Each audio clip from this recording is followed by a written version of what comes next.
राधे कृष्णा। रणगौर की कहानी। चैत्र का महीना आया। होली के दूसरे दिन जवारे बोकर कुंवारी लड़कियों ने 16 दिन तक गणगौर का पूजन करके एकादशी से 7 दिन के व्रत करती हैं। 7 लड़कियां थी, उनमें से 6 तो धनवान थी और एक लड़की बहुत गरीब थी, जिसके घर खाने के भी लाले पड़ते थे। उनमें से 6 लड़कियों ने गणगौर का व्रत करने का निश्चय किया और गरीब लड़की को बोला, तुम भी हमारे साथ व्रत करो। गरीब लड़की ने बोला, मैं व्रत नहीं करूंगी। फिर दूसरी लड़कियों ने उसको मनाया, मगर उसने हाँ नहीं करी। फिर वो लड़कियां गरीब लड़की की माँ के पास गई और बोली, इसको बोलो ये हमारे साथ गणगौर का व्रत करे। तब उसकी माँ बोली, देखो बेटा, हमारे घर में खाने को तो है नहीं, सुबह होता है तो शाम को नहीं होता, तो बताओ ये व्रत कैसे करेगी। तब वो लड़कियां बोली, माँ जी ये एक एक दिन हम सबके घर खाना खा लेगी और उसके व्रत भी पूरे हो जाएंगे, आप इसके व्रत को खंडित मत होने दो। जब लड़कियां नहीं मानी तो माँ ने उसको व्रत करने के लिए हाँ कर दी। अब वो लड़की एक एक दिन सबके यहाँ जिमने जाती। इस तरह 6 दिन हो गए। 6ठे दिन वो लड़कियां बोली, कल हम तेरे घर जिमने आएंगे, तू 6 दिन तक हमारे यहाँ जिमी, अब तुझे हमें जिमाना पड़ेगा। तब वो लड़की बोली, मैंने तुझको पहले ही मना बोला था कि मेरे हालात तुम्हें जिमाने के नहीं हैं, मगर तुम नहीं मानी। फिर उसने उनको जिमाने के लिए हाँ कर दी।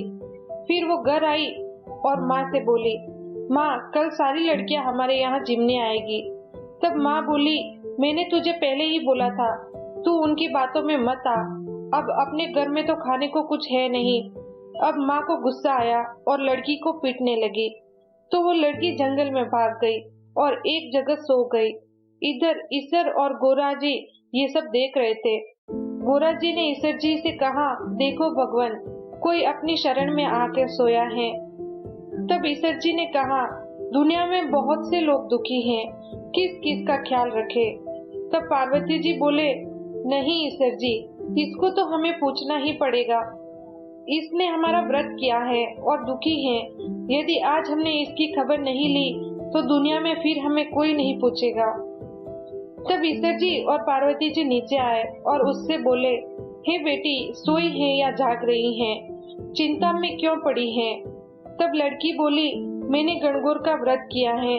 6 दिन में 6 लड़कियों के घर जिमने गई और कल वो मेरे घर जिमने आएंगी और मेरे घर में तो खाने को कुछ नहीं है, मैं उनको क्या खिलाऊंगी। इस पर पार्वती जी को उस लड़की पर बहुत दया आई और बोले, बेटी यहाँ पर जो कंकड़ पत्थर पड़े हैं उनको इकट्ठा कर और ले जाकर घर के सभी कोनों में थोड़े थोड़े डाल देना और थोड़े पालने में डाल देना। उसने जितना उससे उठ सका उतने टोकरी में भर लिए। ईसर जी और पार्वती जी ने उसके टोकरे को हाथ लगाया और वो घर चली गई और घर के चारों कोनों में पालने में उनको बिखेर दिया और सो गई। सुबह माँ ने पूछा, रात को बेटी तू क्या लाई थी? तब उसने माँ से बोला, आप कमरा खोल कर देखो।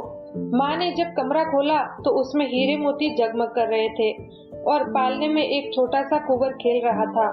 माँ ने पूछा, बेटा तूने ये क्या किया? तूने कोई जादू किया है क्या? तब वो लड़की बोली, मुझे तो ईसर जी और पार्वती जी माता ने दिया है। तब माता बहुत खुश हुई और उसमें से एक हीरा लेकर बाजार गई और हीरा बेचकर घर का सामान और खाने का सामान लाई। फिर जिमण बनाया। जब सारी लड़कियां जिमने आई तो देखती हैं कि उसके घर में उनकी अपेक्षा से भी कई ज्यादा ठाट बाट था। जब शाम हो गई और लड़कियां अपने घर नहीं पहुंची, उनकी माँ ने विचार किया, अपनी लड़कियां गरीब के घर गई थी तो वे भूखी प्यासी ही बैठी होगी। वे कटोरी में उनके लिए साग पूरी लेकर आई तो देखती हैं कि सभी लड़कियां आनंद से खेल रही थी। तब उनकी माँ ने लड़की से पूछा, कल तक तो तेरे खाने को भी नहीं था और आज इतना सब कहाँ से हो गया? तब वो बोली, मेरे पर गोरा जी प्रसन्न हुए हैं। तब उन माँओं में से एक माँ के मन में लालच आया और वो अपनी बेटी से बोली कि बेटी तू भी जंगल में जाकर सो जा, अपने भी बहुत धन हो जाएगा।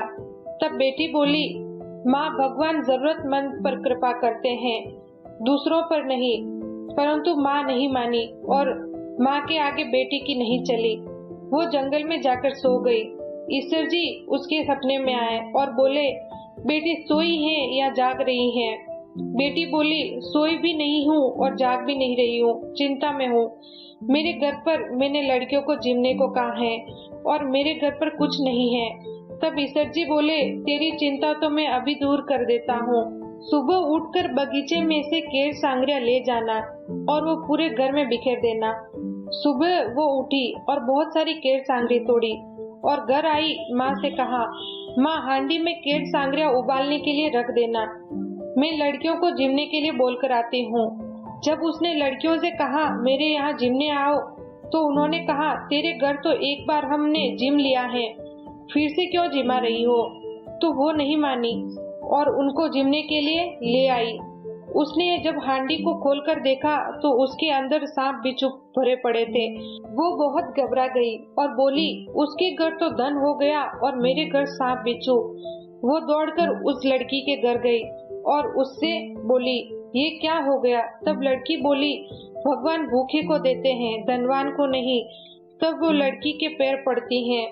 तब लड़की बोलती है, पैर ईश्वर जी और गोरा जी के पकड़। तब वो जाकर ईश्वर जी और गोरा जी के पैर पड़ती हैं और कहती हैं, हे भगवान आप अपनी माया समेटो। तो ईश्वर जी बोले, तू अपने धन में से आधा धन इस लड़की को देगी, तभी तेरे घर में सांप बिच्छू खत्म होंगे। तब वो घर आई और उस लड़की को मन ही मन गालियां देती गई और धन देती गई। जब आधा धन दे दिया तो भी उसके घर में एक सांप और एक बिच्छू रह गया। तब ईश्वर जी ने कहा कि तेरे घर में जो 2 सुई और 2 धागे हैं, उनमें से एक एक इसको दे, तभी तेरे घर में से सांप बिच्छू जाएंगे। जब उसने सुई और धागा दिया तब उसके घर में से सांप बिच्छू चले गए।